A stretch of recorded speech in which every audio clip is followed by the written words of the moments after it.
اس کے بعد جب انسان دنیا میں تشریف لائے تو سب سے پہلے انسانوں میں آدم علیہ السلام نے تعمیر کیا، پھر اس کے بعد حضرت نوح نے تعمیر کیا، پھر اس کے بعد حضرت ابراہیم نے تعمیر کیا، حضرت سلیمان نے تعمیر کی، حضرت عیسیٰ علیہ السلام نے تعمیر کی۔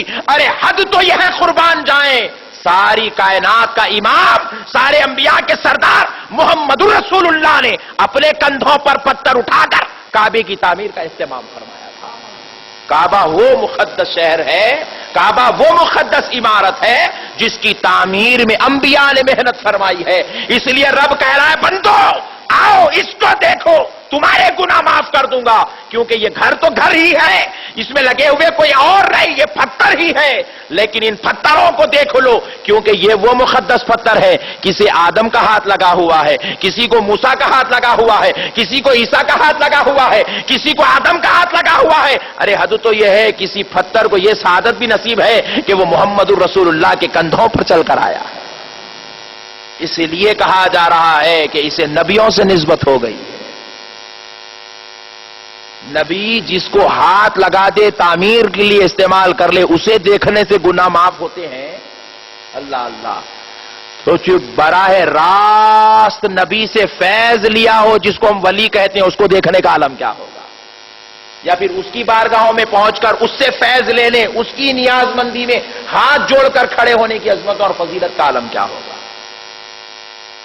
معزز سامعین کرام، ایک اور بات بھی سن لیجئے، کعبے کو فضیلت اس وجہ سے بھی زیادہ ہے، وہ تو اللہ کا گھر ہے، اللہ کا گھر ہے ہی ہے، اس میں کوئی شک نہیں، اس کی یہ سب سے بڑی عظمت ہے کہ وہ اللہ کا گھر ہے۔ لیکن عقیدہ اہل سنت والجماعت کے مطابق ایک بات اور آپ سے عرض کرتا ہوں، کعبہ معظمہ کی فضیلت ان مسجدوں پر اہمیت زیادہ کیوں ہے کہ دیکھیے یہ مساجد وہ ہیں جس میں آپ آتے ہیں اور ہم آتے ہیں، یہاں عبادت کرنے والوں کی نام عام بندوں میں شمار ہوتے ہیں، عام لوگ ہیں، اس لیے اس کی اہمیت عمومیت میں ہی رکھی گئی ہے، اور کعبہ معظمہ کو خصوصیت اس لیے دی گئی، آپ یہاں نماز پڑھیں تو آپ کو 25 نماز کا ثواب ہے، آپ اگر کعبہ معظمہ میں نماز پڑھے 1,00,000 نمازوں کا ثواب ہے۔ کتنے لاکھ؟ ایک نماز پڑھنے پر 1,00,000 نمازوں کا ثواب، اور یہاں نماز پڑھنے والے کو 25 نماز کا ثواب۔ پوچھا ہے مولا کریم اس کعبہ معظمہ کی عظمت اتنی بلند و بالا کیوں گئی جبکہ نماز بھی وہی نمازیں ہیں، وہی خیرت ہے، وہی سورے ہیں، وہی دعائیں ہیں، وہی دعائیں معصورہ ہے، وہی وہاں پر وتر ہے، وہی میرے مولا سارے اعمال وہی ہیں، اذان بھی وہی ہے، امام بھی وہی ہے، مؤذن بھی وہی ہے، پڑھنے والے لوگ بھی لوگ ہی ہے۔ اے پروردگار عالم پھر کعبہ معظمہ کو اتنی زیادہ فضیلت کیوں؟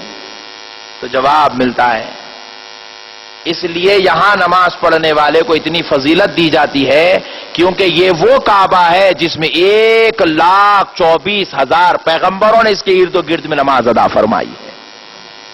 ہر نبی اپنے دور میں کعبہ معظمہ کو پہنچے اور نماز ادا فرمائی، ہر نبی کعبہ معظمہ کا حج کیے، ہر نبی کعبے کا طواف فرمائے، ہر نبی کعبہ معظمہ کی قربتوں میں اپنا وقت بتائے۔ مولا نے کہا اس کا ثواب کیوں کرنا اتنا اضافہ نہ ہوگا؟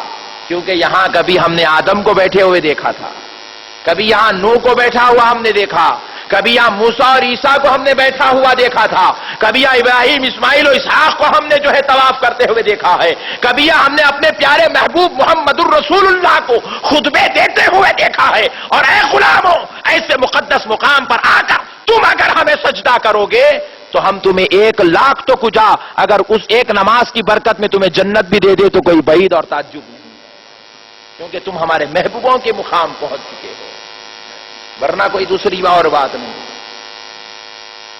کعبہ اس لیے عظمت والا ہو گیا کہ 1,24,000 پیغمبر کعبہ معظمہ میں پہنچے اپنے اپنے وقت اور دور میں، اور انہوں نے وہاں حج کیا، طواف کیا، نوافل ادا کی، مقام ابراہیم علیہ السلام کے بعد جتنے انبیاء ہیں سب نے مقام ابراہیم کی تعظیم بجا لائی، سب نے اسماعیل علیہ السلام کے بعد جتنے انبیاء آئے سب نے زمزم کے کنویں کو عظمت والا جانا. حاجر علیہ السلام کے بعد جتنے انبیاء آئے سب نے صفا اور مروہ کی سعی کو اپنے لیے عظمت اور فضیلت کا سبب جانا. مینا کا قیام سب نے کیا. سارے انبیاء عرفات پر تشریف لے گئے. سارے انبیاء قربانی دینے لگے. پروردگار عالم کو یہ ادائیں پسند آ گئی. کہا محبوبوں کی یاد میں، ان کی محبت میں ہم ان چھوٹے سے مناسک پر تمہاری مغفرت کا اعلان کر رہے ہیں. 70 سال کے اگر 700 سال کے بھی گناہ ہو تو ہمیں اب نظر تمہارے گناہوں پر نہیں، محبوبوں کی اداؤں پر ہوتی ہے. ان کے صدقے ہم تمہیں معاف فرما دیتے ہیں.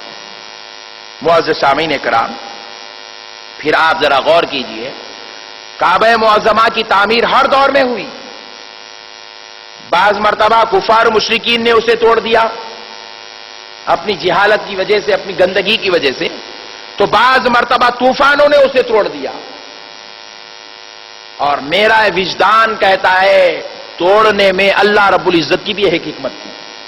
کعبہ معظمہ کبھی کسی کونے سے ٹوٹ جاتا تو کبھی بیچ کی دیوار گر جاتی، کبھی دروازہ گر جاتا، کبھی چھت گر جاتا، کبھی جو ہے پورا کعبہ مکمل طور پر بنیاد کے چھوڑے بہت رہتے، باقی کا پورا کعبہ ڈھایا جاتا. کئی مرتبہ ایسا ہوا. تو میں سوچتا ہوں اس میں حکمت کیا تھی؟ کیوں کعبہ معظمہ گر جایا کرتا تھا؟ کیوں اس کی بار بار تعمیر ہوا کرتی تھی؟ تو ایک بات میرے ذہن میں آتی ہے، وہ عرض کر رہا ہوں. ہوتا کیا ہے، جب ہم کسی دعوت میں تشریف لے جاتے ہیں تو ہم دیکھتے ہیں کہ ہمارے سامنے ایک لذیذ بہترین میوے کا میٹھا بنا ہوا ہے، فروٹ میٹھا. بس ہم لوگ اسے مزے لیتے ہیں اور اسے کھا رہے ہیں. لیکن جب ہم غور کرتے ہیں تو پتا چلتا ہے کہ یہ بیچارہ فروٹ خرید کر لایا کوئی اور ہے، بنایا کوئی اور ہے. پھر فروٹ خریدنے والا جہاں سے خریدا وہ ڈیلر کوئی اور ہے. پھر وہ گیا تو وہ باغ میں کاٹ کر لا کر اس کو دینے والا کوئی اور ہے. پھر باغ میں اسے پانی ڈالنے والا، اس کی رکھوالی کرنے والا کوئی اور ہے. پھر اس کے بعد اس باغ میں پیرنے والا کوئی اور ہے. پھر باغ میں پیرا جس کے جا رہا ہے تو وہ باغ کا مالک کوئی اور ہے. کئی افراد سے منتقل ہوتے ہوتے ہوتے ہوتے وہ فروٹ ہمیں پتا چلا کہ ہمیں مزہ دینے کے لیے بنایا گیا ہے نا بھائی. بات سمجھ میں تو آ رہی ہے نا؟ مزہ ہم لے رہے ہیں، کھا ہم رہے ہیں، پیٹ ہمارا بھر رہا ہے، لیکن ہم کو کھلانے، ہم کو مزہ دینے کے لیے کئی افراد کو اللہ رب العزت نے محنت پر لگا کر رکھا ہے. کئی افراد. ایک شخص زمین خرید رہا ہے، دوسرا شخص زمین میں بیج پیر رہا ہے، تیسرا شخص اس کو پانی ڈال رہا ہے، چوتھا شخص اس کے بڑے ہونے سیجے جانے تک اس کے پیچھے محنت کر رہا ہے، پانچواں شخص اسے کاٹ رہا ہے، چھٹواں شخص لے آ کر اسے ہول سیل ڈیلر کو بیچتا ہے، ساتواں شخص ریٹیل ڈیلر کو بیچتا ہے، ریٹیل ڈیلر کے پاس سے یہ 9واں شخص جا کر خریدتا ہے، پھر 10واں شخص لے آ کر شادی خانہ پہنچاتا ہے، 11واں شخص اسے کاٹتا تراشتا ہے، 12واں شخص اس شادی خانے کے دیگچے سے لے کر ٹیبل تک لے آ کر رکھ رہا ہے، اور 13ویں شخص کو فضیلت نصیب ہو رہی ہے، بیٹھے بیٹھے آرام سے رخے کی برکت سے کھا کے نکل رہا ہے.